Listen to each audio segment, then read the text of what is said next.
Отишол да работи во Шведска, дошол на одмор во родниот град, веднаш го согледал гиброто во спортско-рекреативниот центар Бавчелук, ги засукал ракавите и се дал на работа. За ден-два наполнил 4-5 вреки со се и сешто, ги средил кантичките за отпадоци и на нив залепил надписи посетителите гиброто да го фрлаат во нив, а не каде што ќе им текне. Го средил и поправил и јавниот тоалет, ги заменил чешмите и го способил за користење. Создал слика како на овој простор со денови никој да не фрлал ништо, бидејќи изгледа чисто и уредено.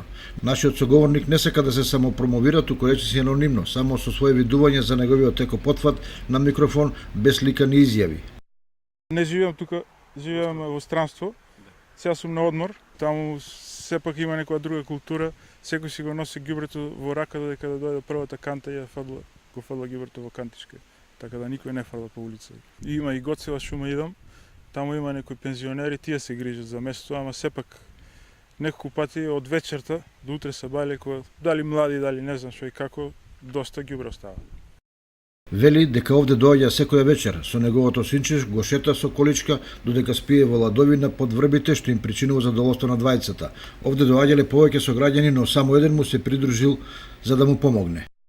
2,5 месеци доаѓам со малиот, имам синот за година и 2 месеци, спие тука на сенка под врбите, си направивме една рутина и жално е место да биде толку прљаво. Прво за мене, дека идам со мало дете, си одмараме тука на ладовинка, после и за сите други граѓани кои што сака да одморат. Са бајле еден човек помина, ми помогна, ама ми кажа брзал да си го земе внучето, ама ми помогна. Застана човекот едно пол сат тука кај капија, чистеше и тој со мене, а други не, идеа некои граѓани вежбаа, си тренираме, прашуваа дали сум уопште на вработен. Верува дека неговиот пример ќе поттикне повеќемина на доброволна основа да се погрижат за животната околина и со личен пример да придонесат за нејзиното редување и чување. Доколку и тоа не се случи, тој при секоја посета на родниот град ќе доаѓа кај Бавчалукот и ќе го уредува колку што ќе може.